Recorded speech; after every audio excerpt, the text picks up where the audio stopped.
Welcome to the Moviegoers Society podcast brought to you by Nerdtropolis. I am your host, Sean Tajipour, the mayor of Nerdtropolis.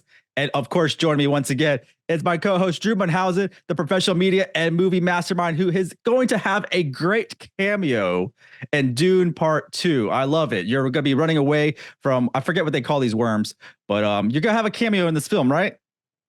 Yes, and I'm actually going to ask you for the duration of this episode of the Moviegoers Society to please refer to me only as Drew Muad'Dib. That'd be the preference. Muad'Dib. Muad'Dib. Yeah. I love that. That's a deep cut right there. But yeah, great background right there. But yeah, in this podcast, we dive in the world of cinema, exploring everything from beloved classics to latest blockbusters. Now on episode 31, we're going, and we're going to journey into the sands of Arrakis and discuss, yes, Dune Part 2. This was something I know both of us were looking forward to.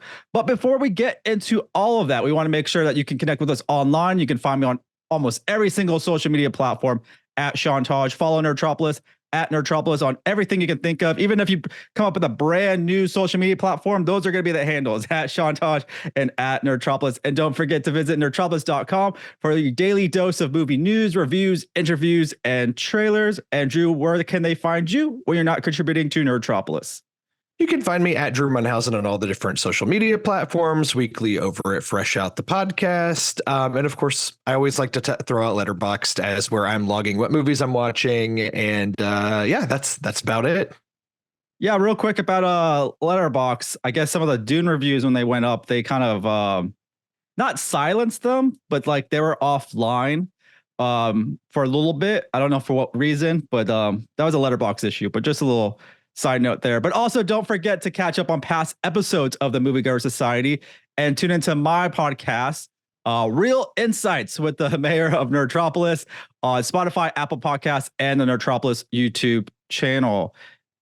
But also, you know, before we dive into Dune Part 2, what'd you think about the first Dune movie? You read the books, Drew, is that correct? And so what'd you first think about the first film?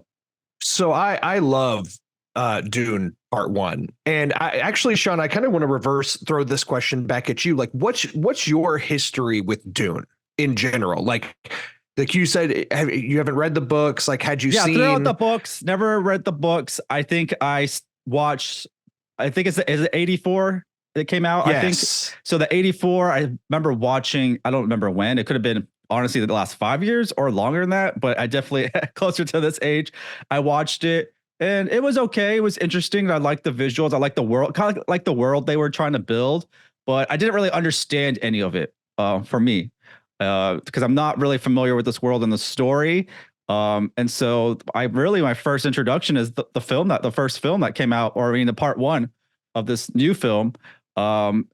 And I remember enjoying it, but it is long. It's a lot to take in. It's not your typical sci-fi film. And I know Dune is like really what helped create Star Wars. I know that's what George Lucas really was influenced by. And so that's why I really appreciate this. And I always go in to anything Dune related, like eyes wide open, trying to figure out where the connection is, where George Lucas got its inspiration from. And that's what I loved about Dune coming back out, obviously as a big sci-fi epic. And the first film, just a little too long, a little too slow for me. But I'll follow with that with part 2, what's going on with that. But that's really where I'm at with Dune. But I know you read the books. Yeah, so I took a lot of interest in Dune Part 1 when it was coming out. Not as much because of the book or, you know, the source material, but more because I'm a huge fan of Denis Villeneuve, the director. And a few of his movies I had gone into kind of blind and ended up loving. Like I didn't expect much out of Blade Runner 2049, and I thought it was absolutely incredible. And same for like Arrival previously. You know, I loved that movie, and of course I've since gone back and revisited movies like Sicario and Prisoners, and I haven't seen a lot of, you know, as far as his English language films, and I really love all of those. So I was almost more interested in Dune initially because of Villeneuve rather than the book itself. But I still wanted to pick up the book and read it before the first movie came out. And if you remember, Part one was supposed to come out in the fall of 2020, when we were mid-pandemic, and I had started reading the book on like a plan to finish it before the first movie came out. And like right as I was about to finish the book, the movie got delayed for a full year. So I read the book, and then I had to sit on it for a year and waiting in anticipation for Dune Part One to come out. And naturally, I loved Dune Part One, and especially after having read the book. It's just so faithful to the source material in kind of a book. Dune is one of those books that people claim to be unfilmable, and I really don't think that's the case. The David Lynch film from 1984 that you referenced, like, that movie's really interesting. It was kind of a bomb at the time, but it has a cult following now. And if you go back and watch that movie, it's actually pretty true to the book too. It just really, what Dune Part Two, which we're about to really get into, makes into a full 2 hour and 40-minute movie. That's pretty much like, it's truly compacted into like 20 minutes into the David Lynch film. Like it zooms through the second half of the book in that film. And I think that's where that film really, really struggles. So now we have this combined almost 5 hour epic from Denis Villeneuve that really thoroughly tells the book and is really true to the source material. So for people that are fans of that and fans of deep sci-fi lore, there's a lot to love here. Watching Dune Part Two, it's kind of amazing. It's like that it's made on this scale, and it's like it's so well done.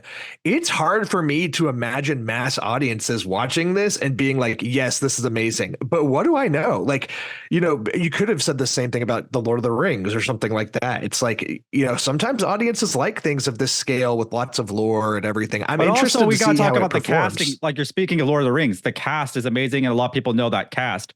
This And I mean, cast Dune's really the same, true too. Like as far as modern movies go. So a lot of big names attached to Dune Part Two, obviously Dune Part One, but I'm like, there's a couple additions as well, which is pretty awesome. But yeah, let's embark on a new Dune chapter with Part Two, and really just marvel at what was kind of offered to us on the screen. I wish we watched this in IMAX, because the kind of the standard screen they gave us to watch this was good, but I was like, man, it'd been nice to be fully immersed in a larger format, because what the director has created was something so epic, and he wants this to be seen on the biggest screen possible. So for all y'all listening out there, if you can watch it maybe in an RPX or IMAX is really ideal, but I know IMAX is really hard to find in certain areas of the country. But it is a cinematic masterpiece. I do believe in that. And the groundwork, was laid out from the predecessor. I loved Dune Part One. I just felt like it was just a little boring and drawn out. And so, because I didn't read the books, I don't know the story, I don't know where it's taking me. But this film really opened my eyes to what was trying to be built up. And I now appreciate the first film more. That's for sure. Yeah, Dune Part Two, I mean, epic, huge scale. Like there's a lot of words you could use to describe it. It's just like the first one. The craft here, like looking for. I mean, it's super early to start. We haven't even had the 2023 Oscar ceremony yet, right? Like that's here in a few weeks. So it seems so early to start talking about the next year's Oscars. But like I would imagine, just put Dune in this year's. Just squeeze it in there. That's what I was thinking the other day. I was like, man, if Dune was released a little earlier, it would have killed probably in this upcoming Oscars happening. That's how amazing this film is. Well, just like Dune Part One kind of swept all the below the line things like effects and sound and everything, I would imagine Dune Part Two is going to do the same thing about a year from now. It's hard to imagine anything else of this scale and craft coming out this year, especially the summer. We'll have some big movies coming out, but like it's a little bleak, especially with how many movies have been delayed from the strike. So like it's kind of hard to imagine anything else of this scale coming out this year.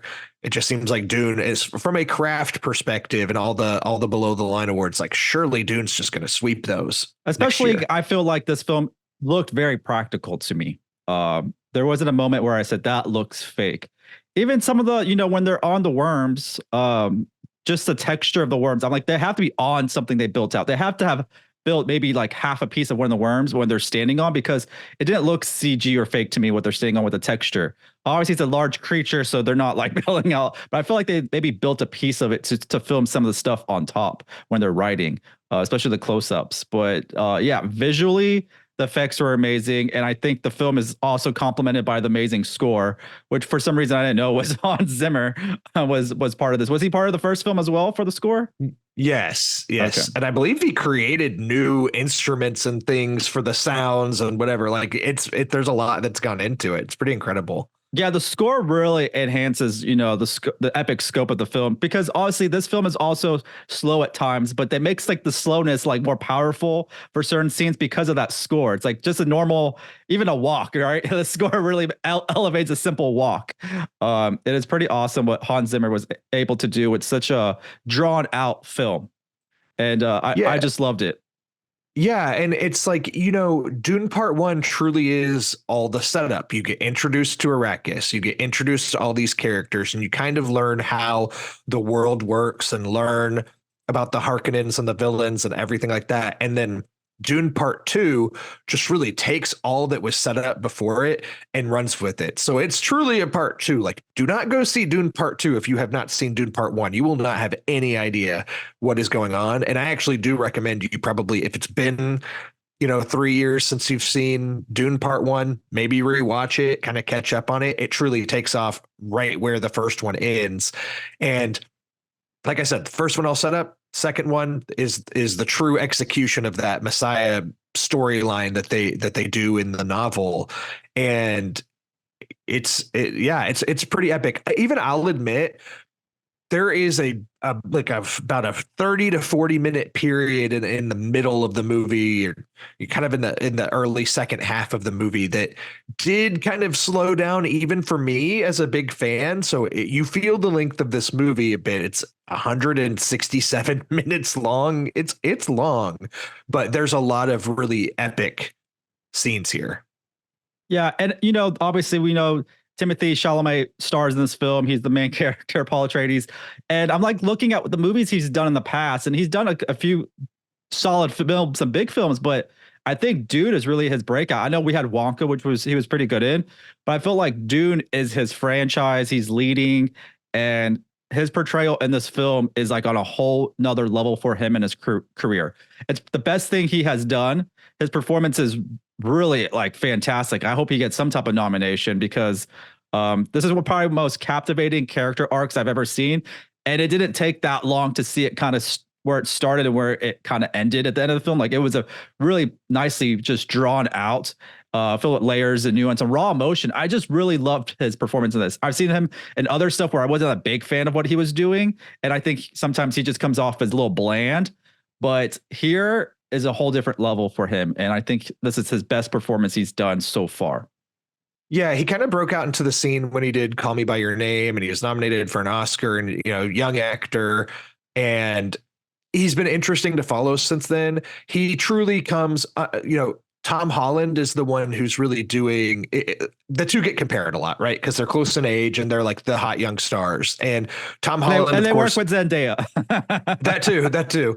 And Tom Holland, of course, is Spider-Man, and he was Nathan Drake in Uncharted, and he's no stranger to franchises at this point. And Timothée Chalamet comes more from the Leonardo DiCaprio school of acting, of like, don't do superhero movies, like don't do those things. That he's kind of avoided those thus far. And Dune is really, Wonka now too is a potential franchise for him. It's been really successful. I could see them making more. I don't know, but Dune is the first time in his career that he's done a sequel to a movie that he was in. So this is really his franchise, and he is so good as Paul Atreides. I mean, just like really captures everything for a pretty difficult character, in my opinion. Yeah, especially one that continues to change and shift and grow and is able to show strength, but also vulnerability. Like, his character arc is so interesting to me. Very impressive. And obviously complemented by Zendaya's performance.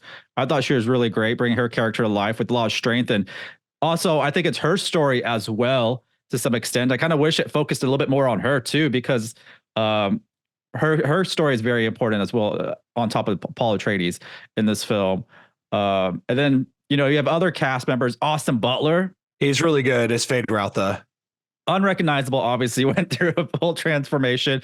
I'm glad that Elvis' voice is gone, it seems like, for this film. But he still has it when he talks.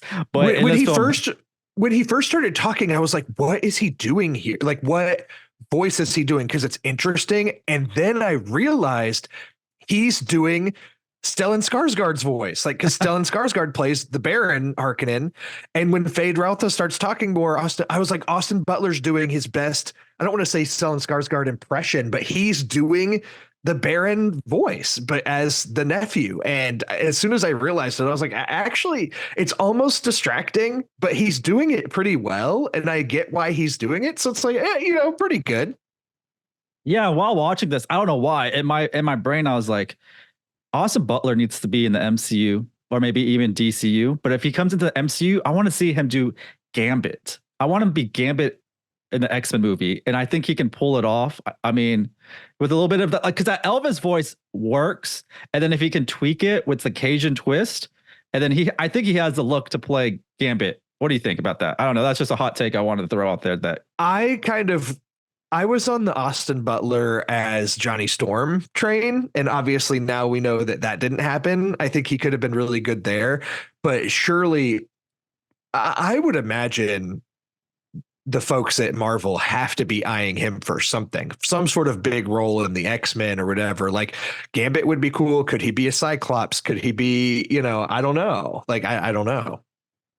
Yeah, I just like doing the fan casting and seeing who can get over the crossover. And I don't know, maybe he can even show up maybe in a Spider-Man movie as something. If Zendaya's like, hey, Austin, you should try out, come do this, whatever happens with Spider-Man 4.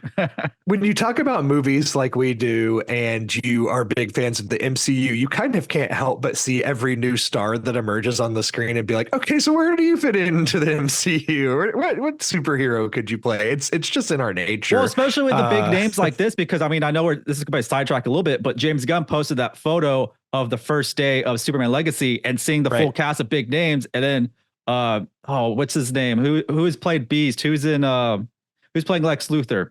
Oh yeah, Nicholas Hoult. Yeah, Nicholas Hoult, and seeing him with the bald head, that he's going all in. I was like, Nicholas Hoult is a great actor, an amazing actor. I mean, so is Austin Butler. Like, I want to see them in the superhero roles because it's a lot of fun to see them, especially if it's something nuanced and different. So, don't forget, Nicholas Hoult has been Beast before in the X-Men movies, so now he's going from Beast to being the big Superman villain. So it's kind of interesting. That is true. But yeah, a lot of big names in Dune Part 2. A lot of underutilized characters and actresses. Florence Pugh, I liked her a lot. She like, I don't know, like this is her franchise. I feel like she fits so perfectly, and I liked like the costume for her and stuff like that. It looked like, you mean like she fits into this world really, really well?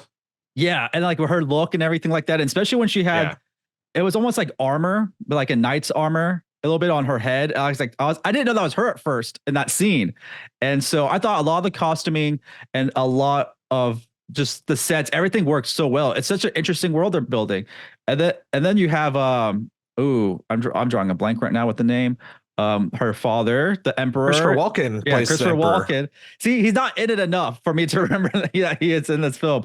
Underutilized, but when he's on, it's very interesting. And everyone knows his way of speaking, and so I was very interested in really listening of how much he was going to be very Christopher Walken. And I was like, it's very light, and it even works, for this. It's a very I don't know how to explain it, but his type of speaking works as the Emperor, but it's a very light version.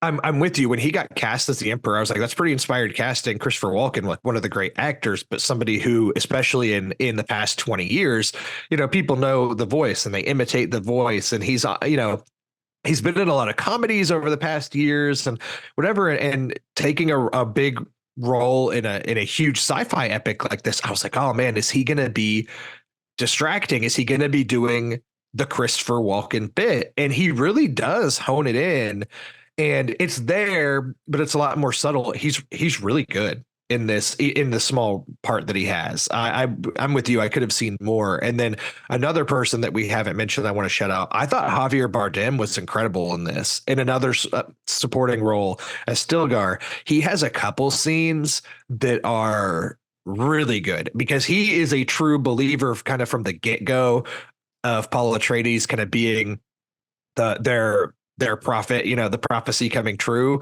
And he has some scenes that I just thought he was pretty incredible.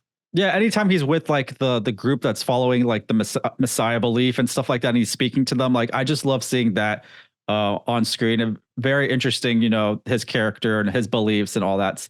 Yeah, Javier Bardem is really good in this, and obviously you got Rebecca Ferguson as the Reverend Mother, I believe that they call her, right? Yes, and I feel like Rebecca Ferguson is always really good, and so we just take her for granted. And she's like, "Oh yeah, she was great," but she is good. Yeah, she is good. But for some reason, like in Dune, I'm like, her character to me doesn't really stand out per se. Like I know the character herself is important, but like I just don't believe her in this role as much as I should have probably. I don't know. Maybe it's a miscast or something like that. Because I just don't see her kind of. I don't know. That was like the only thing I was watching. I was like, I like her a lot, but like I don't find her really strong in this role very much. I think she's really good in it. I think it's just she probably has one of the most difficult roles in these films. Like Lady Jessica is an interesting character. The Bene Gesserit are way more explained in the book than in the movie. There's only so much you can do in the movie. You get a little bit of it. But there's just so much there, and she's doing a lot. But in movie, you have to be limited with what you can share. And so I think she does well with what she has. But I think she is better in part one than in part two. She has a little bit more to do in part one. Not to say she doesn't have much to do in part two. She has an interesting role. It's just, I feel like what she does in part two, it's a little bit harder to get on board with it because it's some of the more weird stuff in the movie. Yeah, outside of Timothée Chalamet, who do you think is your best performance? I would say Javier Bardem. Honestly, that he was the one that I walked out of there being like, man, he surprised me. He surprised you. He's so good at everything. I agree with you. It's probably the second best, and so like, but it's no surprise to me because it's Javier Bardem, and he is just amazing in everything. Yeah, for sure. He's a wonderful actor, but Stilgar is just not a character that you're expecting to see as much from. And I just thought some of his reactions and things he's doing here, I thought he was really good. He's so believable in this role. Like he really embodies someone that really believes this person's the Messiah, has trust and belief. Like it's just, that you just believe everything that comes out of his mouth. And that's what's so important about his character in Dune is that, so much conviction and everything to know that is this the Messiah, which I love that you mentioned earlier that like Dune Part 2 is really diving into that storyline. Some people weren't sure of how strong they would go into that storyline, but they go all in, and I actually really loved it. And I think that's what really elevated also Timothée Chalamet's performance is the storyline itself. It gets really into the intricacies of the Fremen way of life and those, who are native to Arrakis and how they live and what they believe. It gets really into the nuts and bolts of that. So that's kind of why, as I know I keep saying this and I sound like a broken record, but as somebody who's read the book, like I get it all. So it's interesting to see that all play out. I do think it's going to be interesting to see how wide audiences react because while the first Dune gets into a lot of it too, I do feel like it's a little bit more approachable. This one really gets into the nuances, which for me, I'm loving every minute of it. But is John Doe who goes to the movies on a Friday night who doesn't know what to see and buys a ticket to the 2 hour and 45-minute Dune Part 2? Like, are you going to feel the same way about it? I don't know. I think this is much better than the first one. I found myself more bored in the first one. This one, I'm not gonna lie. At times, I was kind of like fidgeting because of the runtime of this film, and just a couple of scenes seemed like montages, and then a couple cuts were kind of confusing to me. And like kind of jumped around. I think it was that time you're talking about the middle of the film where they're kind of doing some almost like training, and so it felt like a Rocky montage in my head, like just of Timothée going through the just proving himself, I guess, and going through the tests here and there. So it just would cut randomly and stuff like that. And all of a sudden you're in a battlefield. I'm like, how did that happen?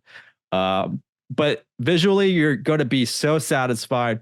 It is worth the slow burn because the story they're trying to tell is very important, and it really does pay off. You know, I'm complaining about the runtime and being bored at times, but I appreciate what they're building. And even though it kind of ends on a conclusion, it really doesn't. And I'm already like pumped for the next film, and which I don't know when we're ever going to get part 3, because this is not an easy movie to make, story to put on screen, and it takes a lot of hard work, a lot of big names, so scheduling comes into effect, and obviously just delays from the past because of what we had to deal with. Yeah, I'm kind of amazed, to be honest, that we got Dune Part 2 as quickly as we did. You know, 2 years after the first one came out, and you know, this one was done. It was supposed to come out in the fall, and it got a little bit delayed. But yeah, the fact that they turned it around as fast as they did, and it's as big of a movie as this is, it's pretty incredible. Yeah, so Dune Part 3 is going to be the final part of this. I guess if they're making a trilogy, is that really going to complete the story? Because I know there's more books out there. They're also making maybe a spin-off series, but I know that, you know, it's maybe subtly connected to the film franchise. Sometimes they do these, like kind of like the Continental for John Wick doesn't really have much of the director's say in it, and they just make a spin-off just for IP sake and just create something. But how many books are there in total? There's a lot, actually. There's a lot because there have been people that have, like, I think Frank Herbert, who wrote Dune's, his son, or, you know, other people have written more. But the thing is, part 1 and part 2 of these movies covered Dune, covered the Dune original novel from beginning to end. That novel has now been complete on screen. Then the next book is Dune Messiah. So if Villeneuve were to do like a part 3 or do another one, presumably that's what he would be adapting, is Dune Messiah, the next book. I don't know. I haven't read that book. So if that's what they end up doing, I'll have to read it. I'm unclear if they're officially doing it or not, or if Villeneuve is just kind of thrown out, you know. Yeah. I as much as I love the Dune universe from him, I would also like to see him go and make more original films, which I think is like a common thing people in our seats kind of say. But it's true. Like I'd love to see him do something else. You mentioned there is I believe it's supposed to come out this year. There's a Max series, I think, about the origins of the Bene Gesserit, or more about them. I think it's supposed to come out this year. Dune the Prophecy. And yeah, I think it's done, which I didn't even know like they were done filming. And yeah, it's supposed to come out this year at some point, which is very interesting to see that. Who knows what their budget is? Because I think Dune really works with a higher budget, you know, to be into that world, you know, or you're just gonna have like cheap sand. You'd be in a playground sandbox telling the story. You know, everything in the movie looks so real, and I know they did shoot on location some really cool places to really get you into the world that you're on that planet. Yeah, it's just it takes time, money, and an understanding of the source material. Dune is not something you can just like, hey, write another Dune movie like the same way you can with superhero franchises or whatever. I feel like it takes a deep understanding. Yeah, it's a naturally filmed movie with like not that much grain or blue screen, which I liked, and I think that's what really works for this film. And I hope, you know, Denis does another sci-fi film. He knows sci-fi so well, and building believable worlds. I love that Blade Runner 2049, and I really hope maybe he comes back to Blade Runner. I really love that world too of Blade Runner, and maybe he does something else, maybe something original. But I also like what they're doing with Dune. Obviously, is an IP, and like Blade Runner, I want to see kind of him be part of a bigger franchise because he does a really good job. He picks it up pretty quickly and knows what to do and delivers amazing stuff. He's on par with Christopher Nolan, I think so. I didn't know Mark Strong is going to be in Dune Prophecy. That's exciting. Yeah, that's actually a pretty good casting choice. Hopefully that's he's a good fit for the Dune universe. Yeah, he's a really great actor. What's he have going on? Because I haven't seen him in a couple of things. I don't know. I feel like there's a point in the mid-aughts, like in the 2010s, where he was just appearing in movies left and right. And I'm with you. I feel like I haven't seen him in anything in a while. No. But yeah, the Dune world is growing. We're gonna have part 3. We're gonna have a TV show, maybe an animated series at some point. I'm sure. Like, they like to milk things as much as possible, and I'm hoping for a solid, really good box office for this. Drew, before we wrap things up, what do you give this? I'm going to be bold and give it a 4.5 out of 5. And that's what I gave the first one when I first saw it. And then upon rewatch, multiple rewatches, I think I've seen it 3 or 4 times now. That movie's a 5 out of 5 for me. So right now I'll be, Dune Part 2, I'll say a 4.5 out of 5, but upon rewatch, it might become a 5. We'll see. Okay, I will tell you the first Dune I did give a 3.5 out of 5. I maybe underappreciated what was in front of me. It was long, a little boring, didn't know anything about this, but I give this one a 4 out of 5. It is a really great, ambitious sci-fi world building story that is a must see if you love cinema in general. That's what I'm going to say about that. And it was such a cast. I mean, I really think the A-list, super A-list cast really helps this film. And obviously just the believability with the effects of this. Definitely worth it. Might end up being one of the best films of the year. We'll see what happens because a lot of stuff are just sequels, and this might be one of the better sequels that comes out, but we'll see. I feel like it's cliche and tired now to say, see this on the biggest screen possible, but like you should see this on the biggest screen possible. Absolutely, without question. I love seeing any film on the biggest screen possible, to be honest. It's really the best way to watch any film. I don't, just like at home, I'm sure you try to get the biggest TV you can fit in your house. Same way I will with movies. I want to see on the biggest screen. So it's a shame that not everything is offered on the biggest screen, just because it's a better experience, I believe so. And the sound is always it's better.